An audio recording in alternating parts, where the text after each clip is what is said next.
Good. Welcome back to Off the Clock. Today we have somebody very, very special to me, Mary, to just have some discussion with her in a more relaxed environment.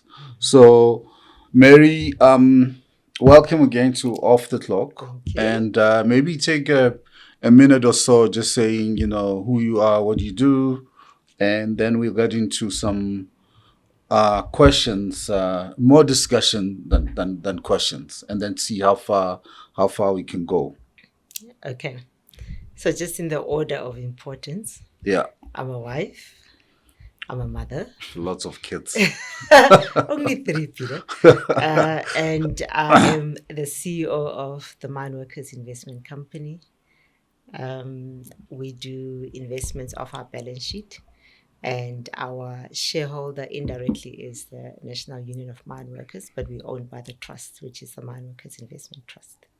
Those guys who toy when things don't go well, put the money and trust you with it. I hope they don't toy when things don't go well with the investments. Well, Peter, we've been at it for 14 years, Okay. and I think that so far so good. It's an investment world, so yes, you'll have good years and you'll have years that are not so good. But if you look in the long term, the trend has been positive, so that's good. So you're making money. Yeah. Anything that keeps you awake at night? I mean anything. It could be personal, family, or those mine workers not being happy with where you're investing the money. But I mean, it looks like you're making money for them. So, Yeah. how's your sleep? Um, the things that keep me awake, Peter, is this state of our country. I think that we could do so much better. When I look at how things have deteriorated, especially on the, I think, infrastructure perspective, economy, inflation, unemployment, education, the list goes on and on Yeah, and yeah. on. And really, when one looks at this country, I think it's a beautiful country. I think we've got so much potential. But, for maybe me and you, we are citizens. We're not going anywhere, hopefully. But when I look at the future for my kids and my grandchildren, I have to think about what this country is going to look like. Do we have prospects of improvement, or is this a slippery slope to the bottom, and that we might not be able to recover maybe in the medium term? And those things, it actually really, really worries me. The crime levels in this country, when one doesn't feel safe going around. So, yeah, the state of the country for me is top of mind because it has an impact on everybody, not just, on yourself as a person or individual in the country or a citizen, but it impacts business. It impacts, the environment in which we trade. So it does have an impact on almost On your everything we sleep, do. Yeah, it how, does. how many hours do you do? I mean, Sleep. yeah, It depends. I don't sleep a lot. So probably I do about between 6 and 7 hours. that's a lot. I mean, if you're On not most days. if you're not on holiday, so No, I no, think no. that's more like a standard, not a lot. Yeah, A lot of sleep will be like more than 10 hours. exactly. Yeah. So I mean, that's on average. I mean, that would probably on the max. There are maybe days I do a little bit less than that, but I'm quite intentional about trying to get good sleep. okay. Look, I mean, if you put it in perspective, that I sleep 8 hours or 10 hours a day, and after 30 years, you think, you slept, 10 years, can't be proud of that.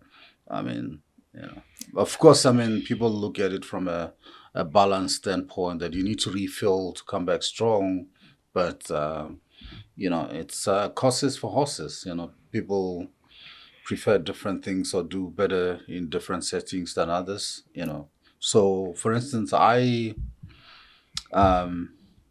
best as well, I do 6 or 7 hours, but I don't like sleeping.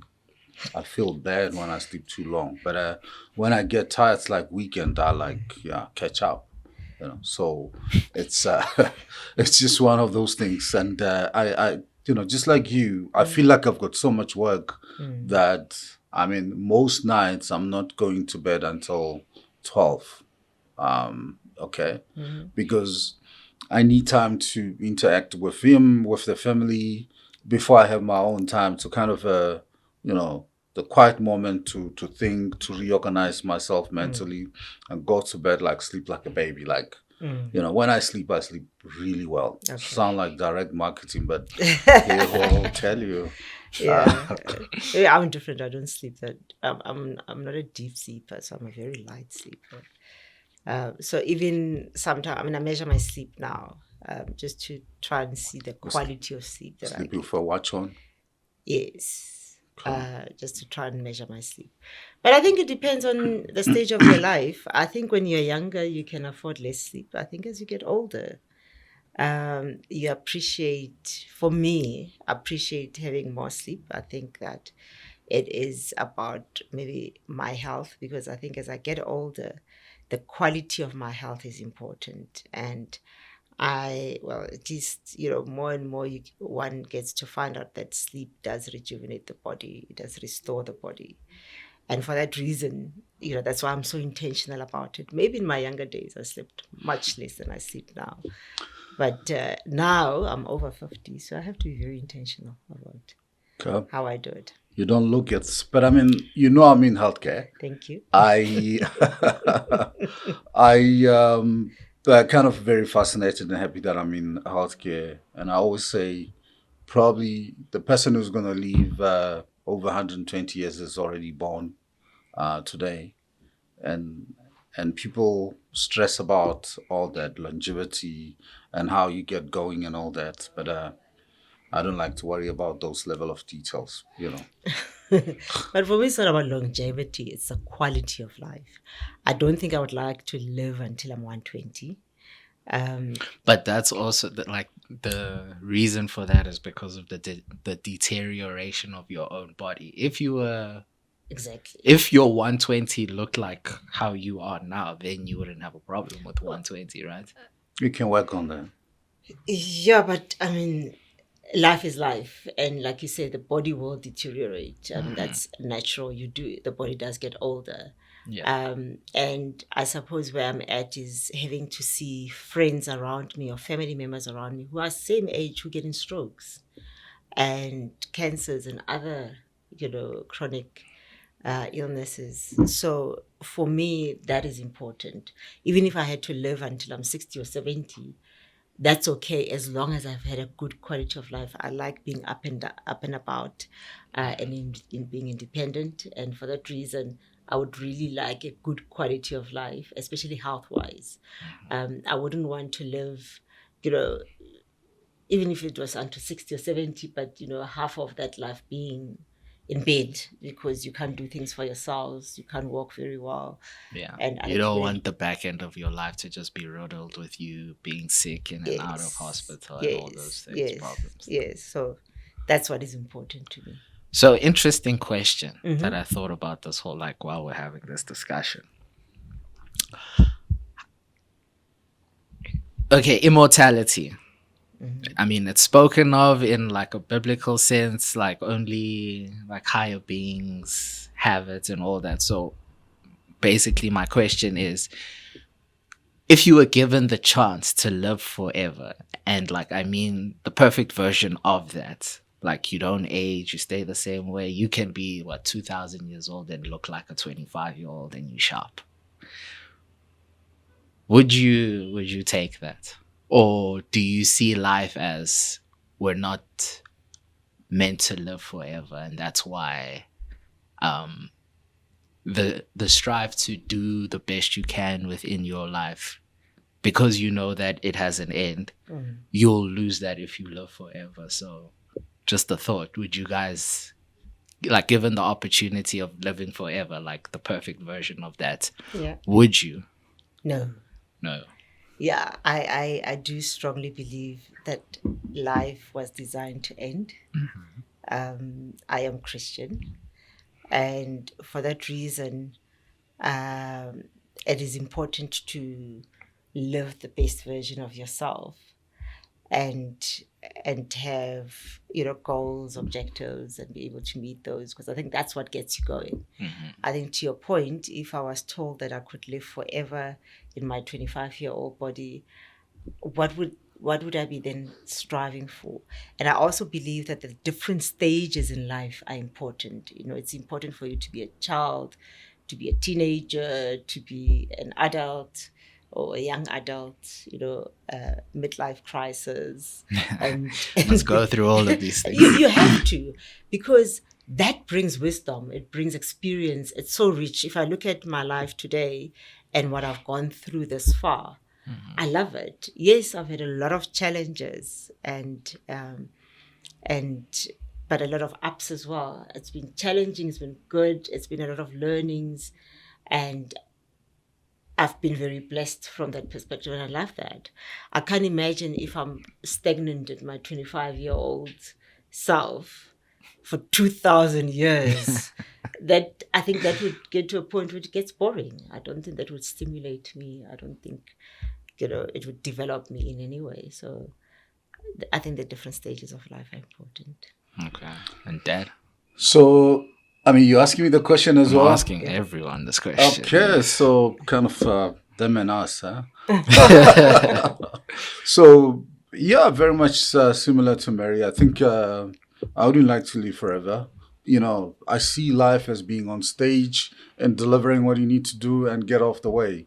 And, just like you go, like you said, I remember very well when you in kindergarten playing like crazy, getting injured and all that, and going through that stage, scared, like really damn scared when I took you to primary school and going through all that. And when you starting to play sport and going through that, and I look at how much opinion you build on that foundation to the young man you are today. So life is a journey, and I like to travel the journey and end it nicely, not just prolong it and go with it that way, and that's why I think you figured out I try to live for the moment, enjoy every time. Ice cream time, like put that chocolate sauce on the ice cream and enjoy it and move on. Yeah. And looking forward to grandchildren and no pressure. You have grandchildren already. And live that life and also impart a little bit of that knowledge and things, So, but I mean, on that note, let's just get close and personal. Yeah. How did you meet your husband? At a party. My kids don't believe that because they think we're so boring. They don't understand we used to party and we that stage. I partied hard. I enjoyed that stage of my life. So I actually met him through a mutual friend. Okay, like a recommendation. I was there. I was at a party and I was dancing the night away, and you like these moves on stage? No, he was not on the stage. No, okay. He was he was shy. Dark corner. Watch, exactly. But noticed me and spoke to a friend of mine and asked for an introduction. So yeah, she's nice. Yeah, and he just happened to be lucky in the sense that as students you go with the flow, and we got to that party. It was good, and when it was time to leave, we actually stranded with transport. Was it a high school or varsity? University, yeah. Oh, okay. University. So when you say, okay, let's paint this picture. You said no transports. Was this a club or a house party? It was a house party. Okay. I didn't even know the owner of the house, though. No one ever does. Exactly. It was a house party. And the age gap between myself and my husband is quite big. It's 10 years. So he was already working. He was not at varsity with me. I was a student at the time. So you was... Okay, wow. And so he just happened to offer transport because we needed transport to get back to to raise. Okay. And the This rest was is his history. golden ticket. That transport thing.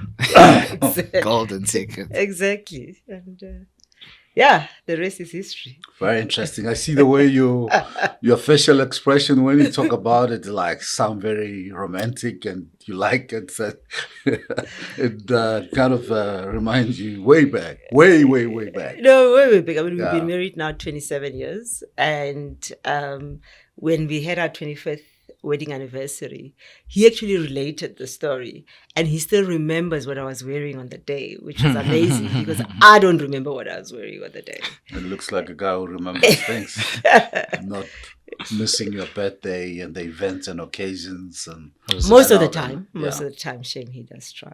Yeah. So sound Yeah. like a good guy. So, question. Yeah. When you met him, because you mentioned now that the age gap between you and your husband is 10 years. Yeah. When you learned that bit of information, did that like put you off a little bit? Because 10 years is a lot. But it's good. It's a good age gap. No, I'm not saying it's not. I'm just asking about how she felt in that moment when she was that age, meeting a guy that's that much older than her, is already You working. didn't tell me the truth the first time. So let's start there. Because funny part is that I suspected that she was older and actually said it, so people ask me, was it love at first sight? No, it wasn't. And because I thought he looked older, and it was like, no, I'm not going to go out with a guy that's so much older and so on. And but anyway, he asked for a date, and I was nice because he'd given us a lift, and I thought, okay, fine, I'll give you one date. One coffee. Yeah, tough thing. And when he came for the date, I shame he had washed the day. He really looked good. Washed. Just up. Cleaned up. And I got to learn his real age, possibly about 6 months into the relationship. Crossed the line already. You're gone. I was This is what 6 months after that party. Yes.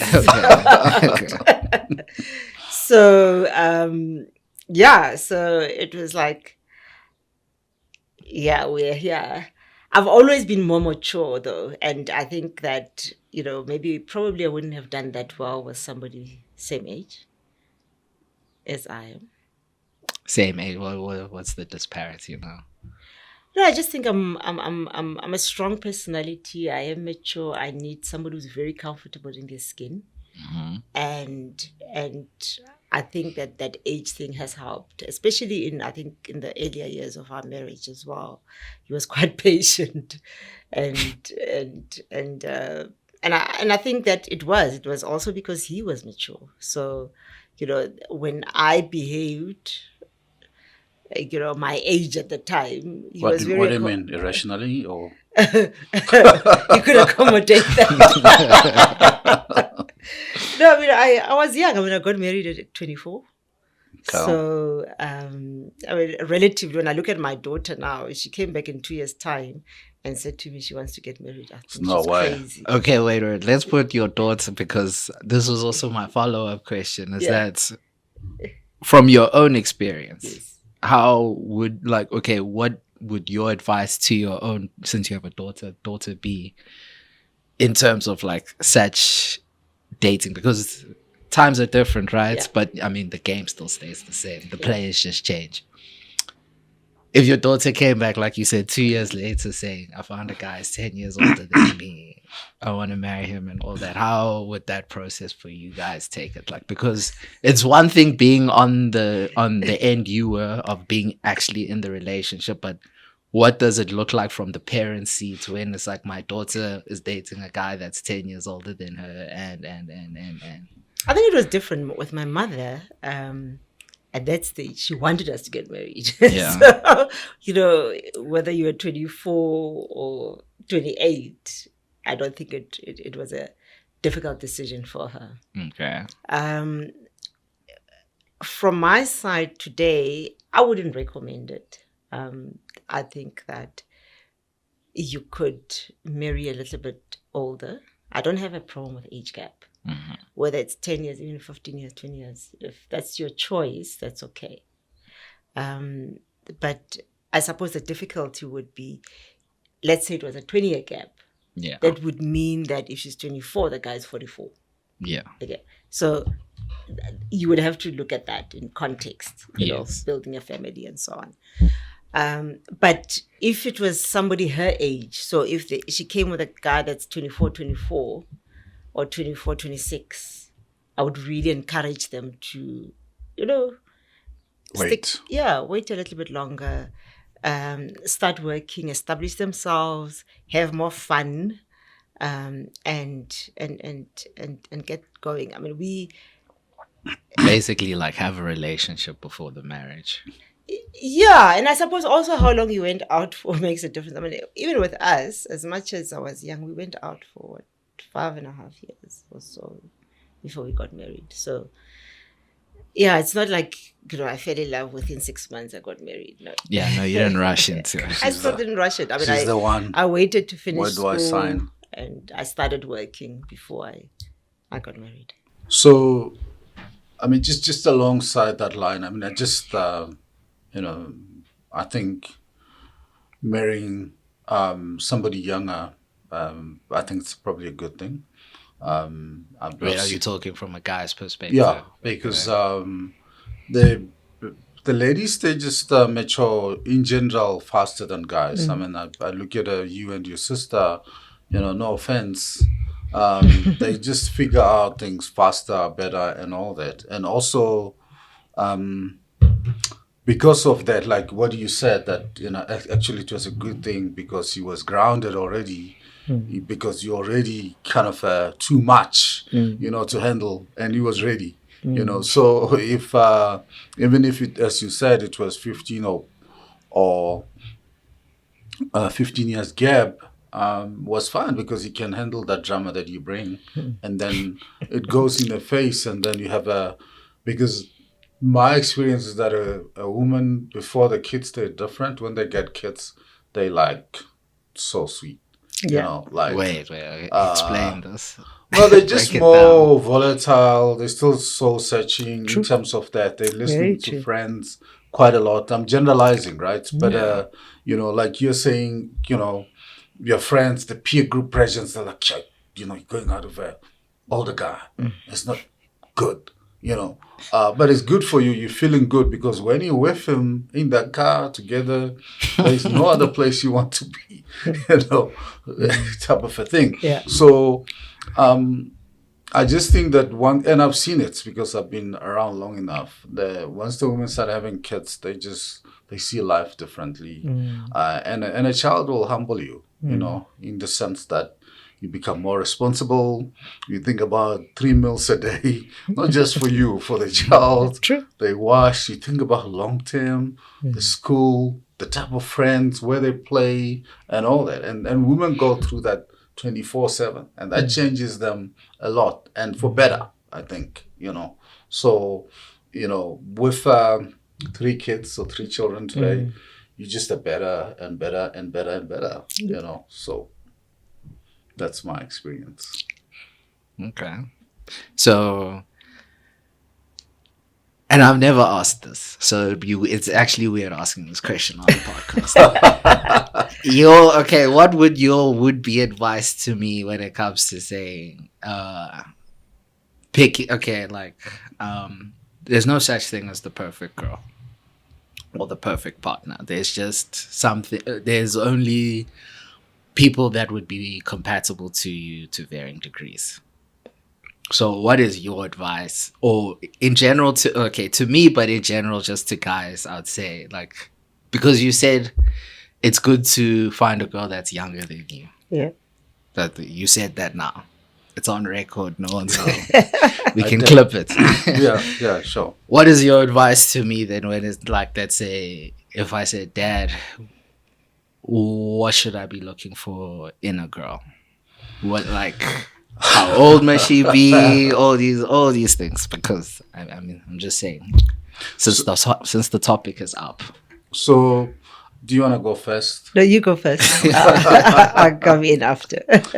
I mean, I think you answered it yourself in terms of the big thing is compatibility. How you see yourself together. I mean, that's where it starts.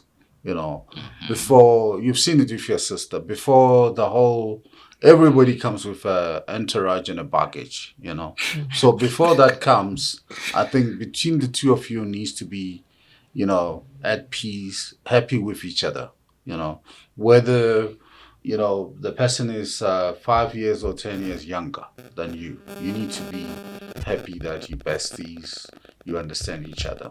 That part is key. That foundation is key because the bad weather is once you've made up your mind that you're going to get married or to introduce the girl to us as parents and say, look, dad, I think, you know, she's the one and this and that.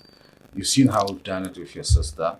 You know, we do that dinner and like, you know, do It's a an big interrogation. do a due diligence process to find, you know, if the, you know, the legals are right, the foundation is deep and good, the morals are okay, the values are fine.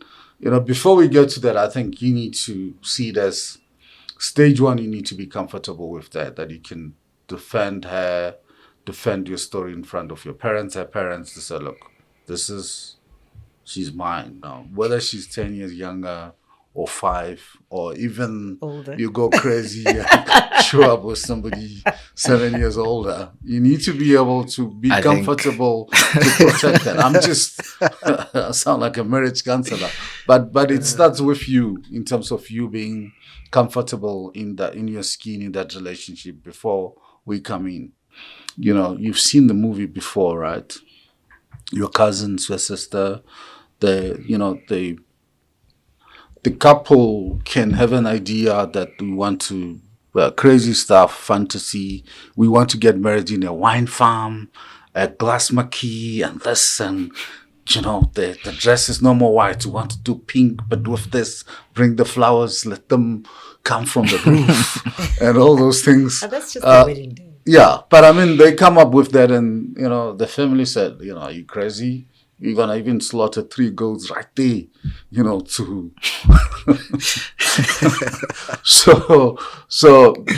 And remember the talks that we had after interview one of the CEO who said after going through his marriage, he writes it down kids, for they're his still son. small, Yeah. that they shouldn't get married, but it's not up to them. It's up. First, it starts with you. If you say you don't want a wide wedding, and the partner says, "I want it because my father wants to showcase this," you got a problem. So you have to deal with that situation. You know, I don't know if I answered your question, but you know, you can also ask me in private as well. No. You answered my question. You wanna take a shot on this? I mean, as somebody who's got a, you know. So where I differ with you slightly, funny part of it is on compatibility, and we can talk about what compatibility is and what it looks like. But for me, the basic foundation has to be your value system.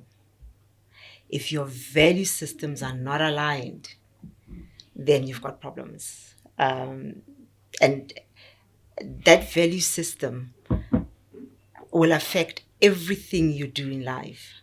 How you handle money, how you handle arguments, how you bring up your kids, how you run your household, how you build each other's careers, how you support each other, and that value system for me is critical. And being able to understand that maybe it is compatibility, I don't know. But I think that's a very important part. My mother used to say when we were growing up, and I didn't understand that at the time, she always said, you need to know the background of the person that you're getting married to. And you know, at the time you think, hey, mama wants me to get married to a rich person, and it had nothing to do with that. It had everything to do with how they brought up, because that informs their value system. And I'll give you just a quick example of a friend who got married to a guy whose mother was a housewife. Yeah. But he didn't like the way the father treated the mother because she was a housewife in his mind as a child growing up. Yeah. So he always thought he wanted a career woman. He doesn't want a stay-at-home mom. The wife must be someone that works. Yeah. And that's exactly what he did. He found himself a career woman and they got married. Then they had a child. And then suddenly it was like, no, you have to fetch the child from school. And the woman says, but I work. I'm not available at 2:00 to go and fetch the child from school. And his response was, my mother used to fetch us from school. Now suddenly you've got, can you understand that value system that I'm talking about? Conflict. Yeah, and that's how you, and you can't blame him because that's how he was brought up. And it's so strongly entrenched that even with him thinking he wants a career woman, that part of it just couldn't leave him. Yeah. Because it's a strong value in terms of how he was brought up. The value that a mother must nurture, a mother must be there for the kids and prepare for them and so on. And, and the wife was saying, but it was a strange arrangement in the sense that she had a, 9-to-5 job. He was an entrepreneur on the other side. And she would say, but, you control your time better than I do. So you can actually fetch her from school at 2:00, and take her home and, we can have a helper that makes food for us. My mother used to fetch us from school, take us home, make us lunch. And that's what a mother does. That's what a wife does. Okay. And so it always demonstrates, sometimes we talk about these things very lightly and that. So when I look at it, that for me is one of the strongest, your value systems have to be aligned. When, one of the things I think that talking to my own personal marriage has been that my in-laws were married for 40 years, if not longer, before my mother-in-law passed away. My parents were married for 22 years when my father passed on. So, I come from a family of till death do us part, and both of us. And it comes with a very strong family value system that we both have. And therefore, even when I never talk about the wedding day because it's just a day. It's, a lot of people concentrate on the wedding day, but it's not about the wedding day, it's about the marriage. 27 years later, yes, sure, we remember the day we got married, but it's that journey has been long. So how do you sustain that journey for so long? And making sure, and because there are days when you wake up and maybe you probably don't love each other that much that morning. You will gain weight along the way or lose weight where you don't look so attractive to each other anymore. How do you keep the marriage going? And it's for me, it's that strong, similar value system that you have that will ensure that you can build your family and your value system along the way.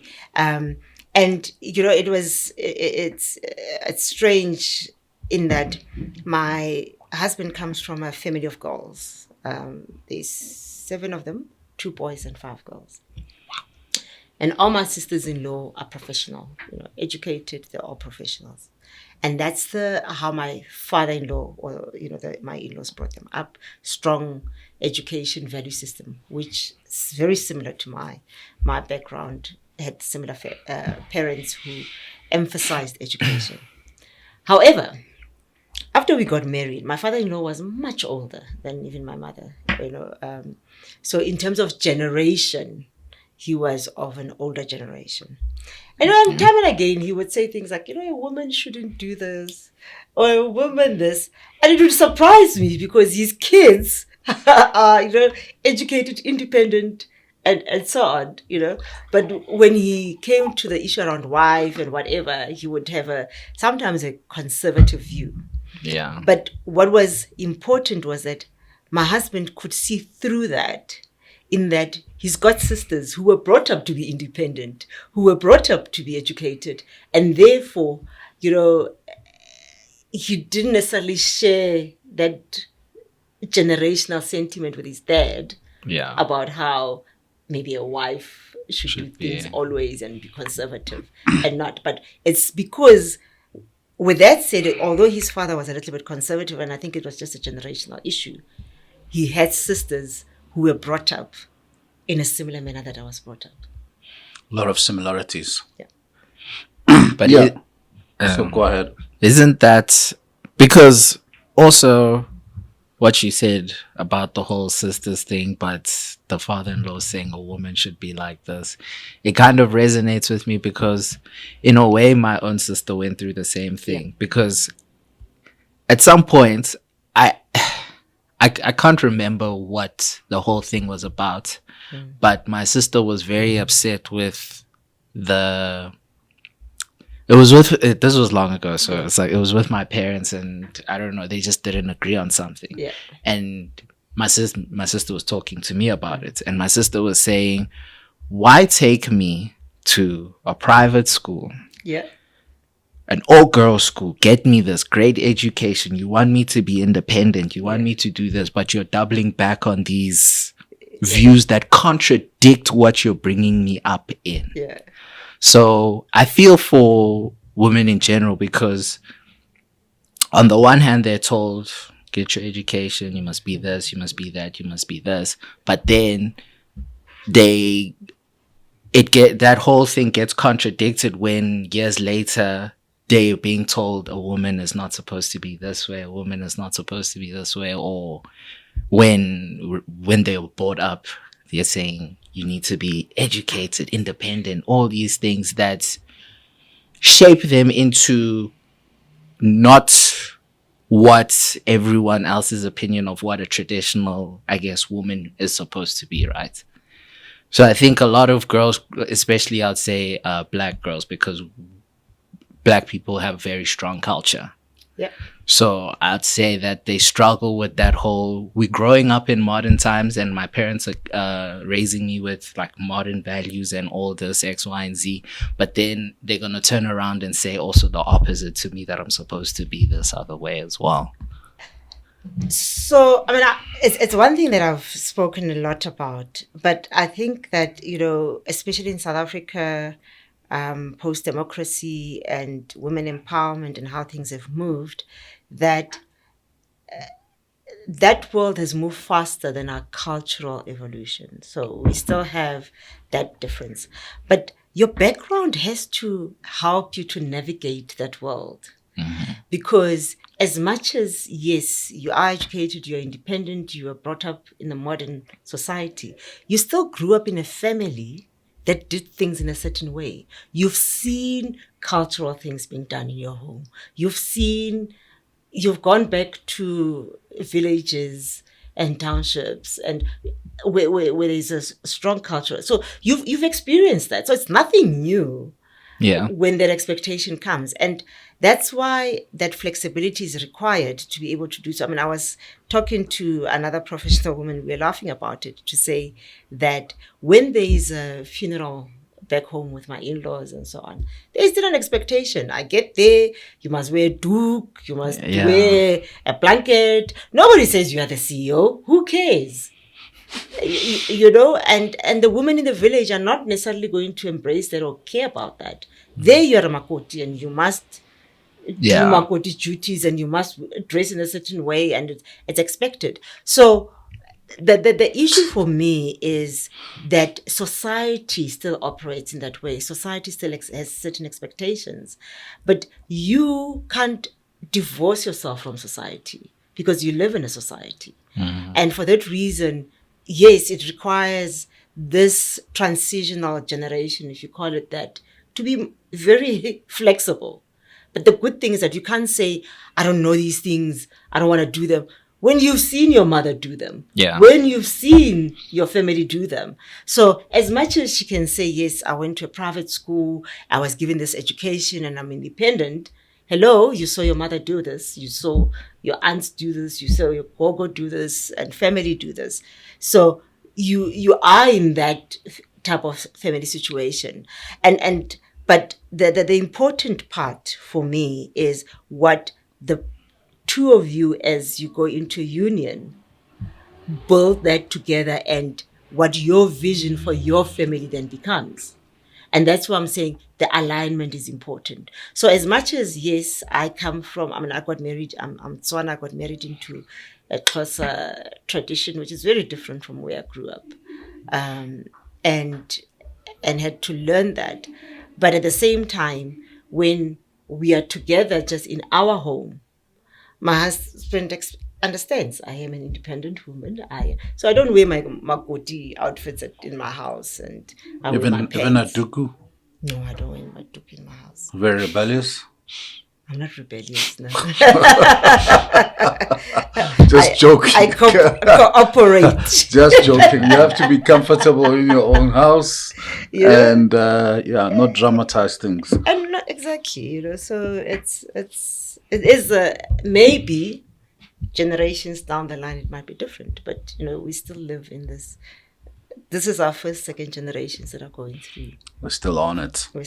So let's take things to another level. Yeah.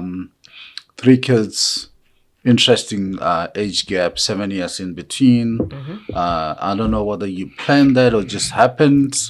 But how do you spend time with your kids individually? I mean, I can think about, how well you think of your son who's like 29. Maybe you have lunches with him and just think he's tall and handsome, connection to mom. Do you have those moments where it's just you and him and just wanting to know, how he's doing and all that? So as, the second born and the third born, how do you go about that, bombing your kids with love? Yeah. So with the first one, a little bit more difficult maybe than the ones that stay with us. Yeah. Simply because he's out of the house and he's got a life and he's got a life. Have to make an appointment. You literally have to make an appointment to set up a date and to do that bonding. But and that's okay because for the important occasions we are together. For sometimes Sunday lunch, we are together. Sometimes just a phone call is enough. Okay. To be able to touch base because you don't see him every day. So how you doing? How you doing? He's gonna get into trouble for this, but the telephone etiquette not always so good. So I understand the fact that he works, but sometimes doesn't always return calls. So after 2 days, a person hasn't returned. You do get worried. Ooh. And now you'll call a little bit more often. You will send more messages a little bit more often just to understand that you're okay. WhatsApp messages with emoji, wired up. Exactly. So yeah, but I think it is important to be able to spend individual time with the kids. So try that with him. Most of the time it would be a lunch type thing. With my daughter, we do girls' trips away. I found that works the best. The two of them or individually? No, just me and her. Okay. In our house, my experience is that the boys are easier than the girl. I don't know if it's just 2 women in the same house that it does. So it does require special attention to be able to do so, a concerted effort. So our girls' trips away makes it better. When she was at Ray's, fortunately she was around the corner in Pretoria, then I would go and would have lunch. Now maybe just come back. But I still find the girls' trips away the best. Being able to share bed and just be in each other's space for 24 hours, 48 hours. It just works very well. And then with the boy, the last one, he's also the 15-year-old, lives, speaks about soccer all the time. We'll get to that just now. Yeah, like that's his life. So, and he trains a lot, so he spends a lot of time training. So the one-on-ones have been a little bit more difficult with him specifically. One of the things I do though is that he plays on Saturdays. Take him to the match. I hardly miss a match. Okay. Well, both Daddy and I go, but I try to not. If I miss a match, it's because I'm out of town. Yeah. But otherwise, when I'm in town, that's the one thing I prioritize. It's the next Messi. Yes. I don't work Saturdays. I can work on a Sunday, but I don't work Saturdays at all. And that's just been a rule of mine that I've kept over the years. But more recently, I actually did a trip with him to the US, just the two of us, for 7 days. It was interesting because he's always on his mobile. So sometimes you have to say, can we put the mobile away? Can we just socialize properly? And so, but I found that, it was easier to keep him off his mobile if we kept busy. So if we do things together, he is a bit hyper, so sitting is not his strength. So you have to keep busy. If you do things with him, it's great. So for example, even when we go on holiday as a family, when we are away, I have to make sure like almost every day there's an activity we do together.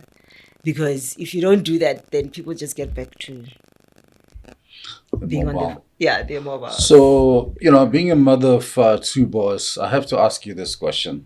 Because I think it's, and I'm sure you've got to follow up. The whole notion that any guy who's too close to their mother, it's like, I remember watching this show. I think we're together. I'm not sure whether it was you and your sister, where they're kind of finding a date. The minute the guy was saying, I'm so close to my mom. I remember we're connected, they blacked him out. Like, it's a dating show. Yeah. So, the one that had Fat Joe. Yeah. So what's your idea of that?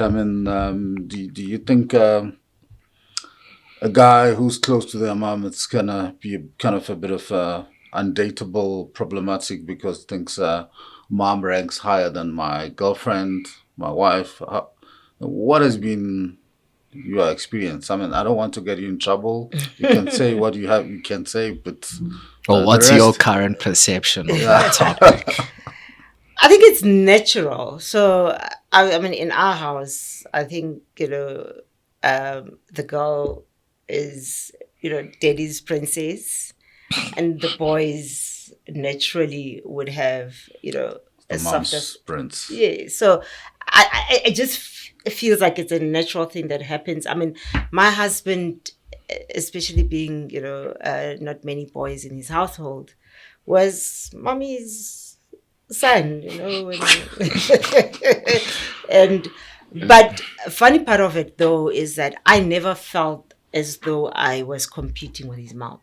Mm-hmm. Mom had her place, I had my place. We were not competing at all, and I was given space to be me and be the wife and have our family.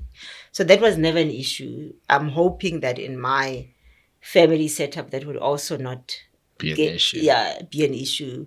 Having seen it is important to be able to give your kids space as well when they are dating or they are, especially if they get into a marriage. You don't want to be the meddling mom. I don't feel that's correct. So listen up, everybody. She's not a meddling mom. I do. At the moment, I give instructions. They live under my house, so we are here. But like I say, even with my son, now that he's out of the house, one of the things I say to him is that I'll never come to your place unannounced, ever. Wow, that's powerful. So if I'm coming, I would never come to the place unannounced. You don't just rock up. You make appointments. You make appointments, and he must know for 2 reasons. One is that I actually don't want to see the mess in his house. So when he knows I'm coming, he must tidy up that house and make sure that it looks ready for you. It's ready for me when I come in. And then 2, I suppose there are certain things that you don't want to see as a parent. Let's be fair, and I think it's also about respecting their space, and making sure that they can be the adults that they need to be. Also, it's like a form of how you raised your kids, showing that it's reinforcing that, because us, like when you live at home, you'll always see, like, if your uncles or whoever's coming over, they'll Yes. either call your mom or your Exactly. dad saying they're coming Yeah. over, is it fine? And then they say it's fine, and then you clean up, do whatever, Exactly. or just prepare. Yeah. So yeah. And yeah, that's just my preference. I mean, my son has been out of the house now for 5 years or so, maybe 4 5 years, and I've probably only been to his place 3 times. He's or not 4 times. married, right? He's just No, out he's of the not house. married. Okay. He comes home. I don't want to go and check up and invade his space and so on. And on the times when I've been there, I call, so I'm coming. And so on. Sometimes, no, I'm okay. What I said, no, I'm coming. So, but be ready, I'm coming. But at least he knows I would. And funny part, I mean, his spare keys stay with us, so we've got the keys for his remote for the house, and that's obviously just for an emergency. But having those keys doesn't mean I must go and use them. It's not a license to kill. No, it's not. It was the reason they're at home is for emergencies. You don't want Yeah. him to lock up his spare keys in the house, or if something happens, we need to gain access to the place and so on. Then that's the time you'll use them. But before that, it's not your place, and respect that. The ones that are under my house at the moment, yes, I'm a little bit more in their business. Because it's your house. Because it's my house. So the day they go out of my house, then it'll be They different. can have their own business. Yeah. So today you're a CEO, you're a Makoti, but more CEO than Makoti, as you put it. Your own words, not mine. Is this, how you want it to be when you're growing up, or, just happened? You planned this? So I grew up with a working mom. So again, back to values, things that you see and so on. So I suppose the issue of being a stay-at-home mom was never something that I thought about, to be honest. I mean, in between my career, I've had breaks but usually they've never been longer than 3 months. Okay, like a small sabbatical. Yeah, small sabbatical. And it was clear in those 3 months that I wouldn't want it to be longer. Rush back to the office. It's just not in my makeup. So I enjoy, being a career woman and being out there. When I was younger, when everybody asked me what is it that I wanted to do, funny part is that I didn't have an answer, but I'd always say I wanted to be a businesswoman, and that was my answer that I gave. I grew up with parents who were both teachers, and my family didn't really have entrepreneurs. These entrepreneurs or business people I saw in other families, and I suppose it just, for whatever reason, looked attractive to me, and so. Yes, I think as I started my working career, I don't think I thought that I would be a CEO one day, but it became clearer and clearer as I was building my career that this is where I was going. So as an example, I am a qualified chartered accountant, so finance route would have been my background. And in one of my employers, when we're talking about career plans and so on, everybody would say, no, you'll be the FD of the company. It's a huge business. So, being the FD of that business would have been a big job. And at the time, it's a mining company. So at the time, I was actually based on the mine. And I turned around and I looked at them. I said, who said I wanted to be the FD of the company? I don't want to be the FD of the company. And the question was, what do you mean? And I said, I wanted to run a mine. And I said, no, accountants don't run mines, Putting you in a box. And so on. And that's when I knew that my future was not with them. Because my career, I knew that I wanted a general management role, a broader role that would be involved in all facets of the business. And I didn't want to be boxed into an FD role. Okay, so talking about employees and how you evolved, and I'll give you a chance, Matlate, to also ask some questions. And this show, it's about demystifying the CEO, because sometimes the perception is like, say, way out of sync with reality. You know, how do your staff members perceive you? Is that, this tough woman who's making things happen and living good life every night, going home and have a Norwegian salmon with caviar for dinner and some sprinkle of vegetables around it, and sit in a jacuzzi and sip rosé wine and go to bed? Yeah. How do they see you? You painted such a vivid picture. Some maybe probably perceive it that way. But I think that over the years, especially in my current role, I've had so many one-on-ones with people where they know my human side. I am who I am. I wear my heart on my sleeve. And, my CFO usually says to you, yeah, I can read your face in a meeting. If you agree with something, I know you agree with it. If you don't, That's a good thing. I can see you. It's not always a good thing, especially when you're Abuse negotiating. it. When you're negotiating, so it's not always a good thing. So that honesty, I think, and vulnerability is what helps for people to see your human side. I mean, I worked, like I say, on the mine, where I was in finance, and I had a big team from, right from workers, shop stewards to managers, and being able to relate with everybody across the levels, and being able to treat those people with respect, I think, was one of the things that earns you the authenticity. And then from there, one of the things that people work with me is that they understand exactly where we're going, what we need to do. Sometimes might feel a little bit like being inflexible, but it's important that we move in the same direction, and being able to know what is expected of you. And, that clarity for me, I think, provides importance and less conflict, because employment, your work environment can have conflict if not well managed. Yeah, quite a lot. I think I blanked out on my question now. What I wanted to ask was that, I mean, you said your background is you were an accountant, so you're in finance. What were your other options when you were in varsity? I mean, if it wasn't accounting, was it going to be engineering? Was it going to be something else? What were you looking at the time? I don't think I had many. I looked at a lot of options. I think accounting was always the stream that I looked at. But the funny part is that I did my first year, and in my first year there was an IT course that I did, and I actually really enjoyed it. And I thought maybe this could be an option. 19.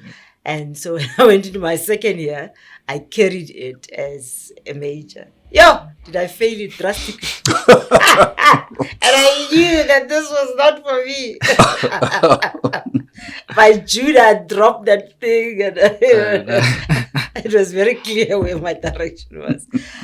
So to be honest, I haven't really, I wasn't one of those people that had like a lot of options. I think accounting was really always what I wanted to do. In hindsight, if you ask me today, sure, maybe I should have been a pilot. Pilot? Yeah. Wow. Okay. See the world. That sounds very sexy and romantic. Flying around, seeing the world, being in New York. Exactly. London, Paris. Yeah. So, go ahead. No, I was just going to say, who knows? I mean, maybe you can still be a pilot and do all those things. Where am I going to get the hours from?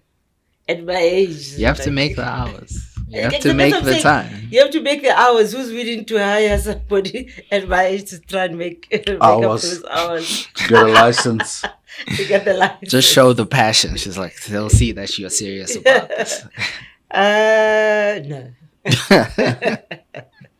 So, I mean, just maybe to slow down and wrap it off, Off the Clock was founded out of you know, a vision to try and demystify people like you, and also see the softer side of you, which we're able to do, I think, today. I know in the beginning you didn't feel that way. So I don't know if you have any questions, any comments to me and my son on this journey. This is how we get to know each other as well. Very good. Yeah. I think this is special, but maybe just before we wrap up on the issue around mental health, there is no balance in life. That's my view. People have asked me that before, many times before, how do you balance your life, whatever. I don't believe that there is balance. I think that as you walk the journey of life, your priorities change. So you need to be able to, for that period of time, know what that priority is. And sometimes it means sacrificing other things. So I'll give you an example. When my daughter was small, I did my MBA. And so for 2 years, I was absent at home, literally. There was no balance. There was no balance. Like, literally, I was absent. She was still young. I mean, she was probably 2, 3, maybe turning 5. Yeah. No, maybe getting to 5. But anyway, and I still remember my sister saying to me, when you're with your daughter, all she says is, daddy this, daddy that, daddy this, daddy that, daddy this. And I said, oh, wow, that's because she spends so much time with daddy, because I'm studying. And it was interesting that when I finished my studies, my husband then went to do his MBA. Okay. And those next 2 years, it was mommy this, mommy that, mommy this, mommy that. And it's just a function of, at that time. She got to know you better again. Yes. At that time, what was, that priority? So that's why I say, I don't think we would love to have balance, but I don't think it's always possible. But and I think you guys are doing a great thing. This mental health issue is real, in the sense that, especially when you have a high caliber job that's got so much responsibility and accountability, a lot of people lean on you. And they expect you to be strong, and they expect you to show up. Yeah. Every single day. Yeah. And there are days when it's difficult to even show up for yourself, and yet you still have to show up and be a strong person for other people. It's very interesting you saying this, and just pause and don't forget what you're going to say.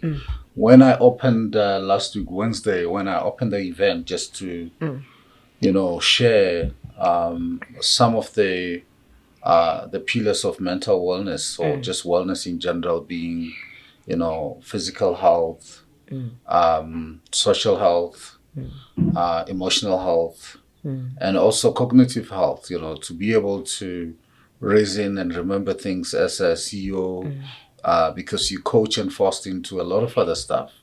And I mentioned, a couple of triggers of stress, anxiety, depression, and also just take away the sleep.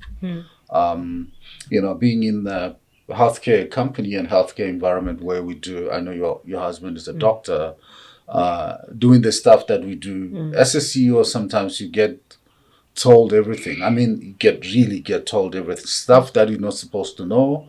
It's personal and very, you often don't know what you're supposed to do with the stuff that you're told, but they're comfortable in coming to you and telling you because they trust you. They've seen you solve problems.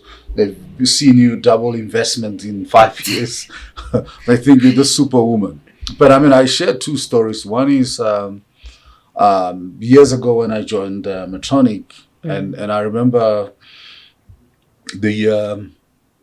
I found the CEO was exiting, Australian guy. Happened to be, his name is Peter. The CFO's name was Peter, and I happened to be Peter. Yeah. I mean, I don't know whether this is like, made to rhyme, but then they called me the second week in to say, look, let's have a meeting. The meeting was part of the whole handover, and at work at Medtronic, we've got about 15 or so meeting rooms that are named out of African countries, Kenya, Ethiopia, Nigeria, and all that. There is this room meeting room called Kenya. It's got no windows, so they called me in this meeting room with no windows. And normally, when we have difficult discussion, it goes into that just in case somebody decides to jump out of the window and end this discussion. So, and then they like said to me, Peter, there's the small matter of fraud. There's this lady who stole over $500 million in a period of 11 years. Like, I mean, you should have told me this stuff before I joined, but no, that's HR's job. Not to tell you all those things when they recruit you. It's a small matter. So there goes my sleep, okay? I said, look, you don't have to worry about a lot of stuff. There'll be some papers, SARS, courts. We'll be having to just get it going. So we got it covered, got the best lawyers, forensic, everything is sorted.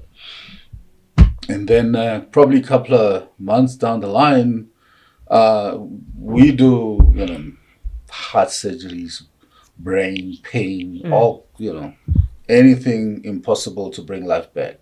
So then there was two ladies at different time. They had a very aggressive brain cancer. Okay. The one lady, and they told her, you probably have 3 to 5 or 6 months if you don't do anything to leave.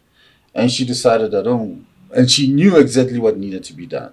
Surgery, crack the skull, remove it, and radiation and treatment and all kind of things. She said, look, I'm not going to do that. I'm not interested. Nobody's going to crack my skull. I'm going to die nice and clean.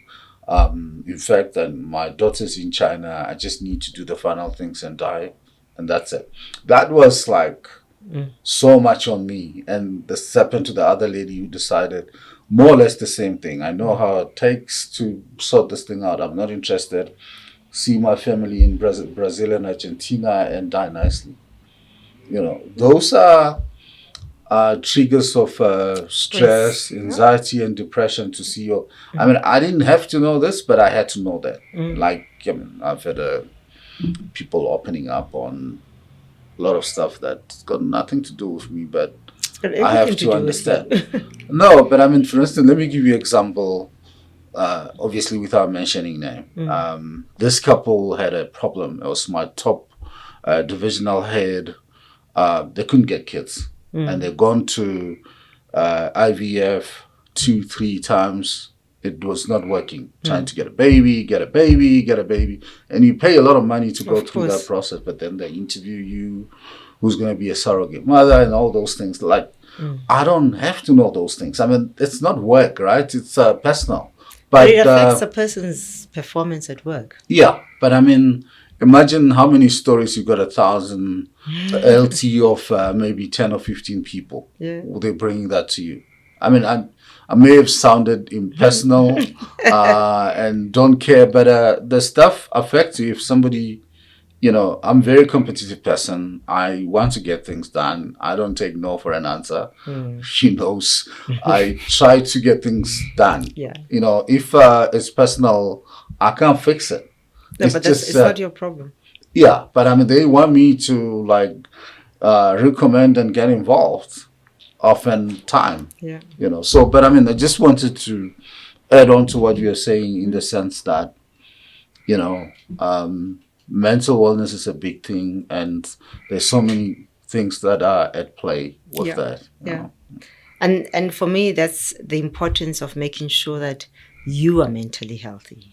Of course, you have to be strong. Because if you're not, how do you get affected by all these things? So your foundation, your belief systems are important. And the matter of development for me is key.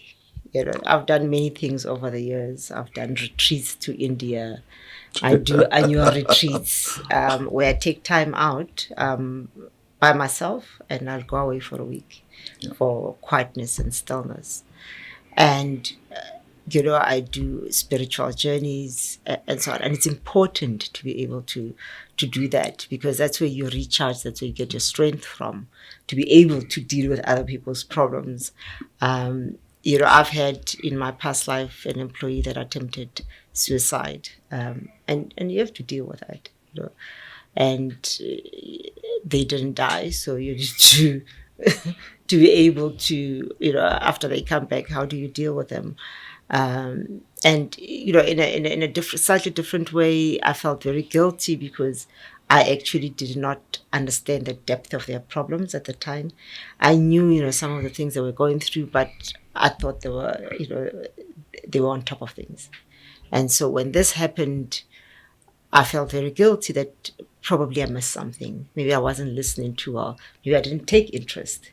I didn't try and help. And therefore, you have to stand up and see how you get involved. You might not be the counselor, but can you provide, direction? Where do they go? How do they get help? And maybe you can make a few phone calls and try and get them help. So they're just, it does take up quite a bit of your mental space. But I think for me, the important thing is being able to take care of of yourself first, number one, and I call it that.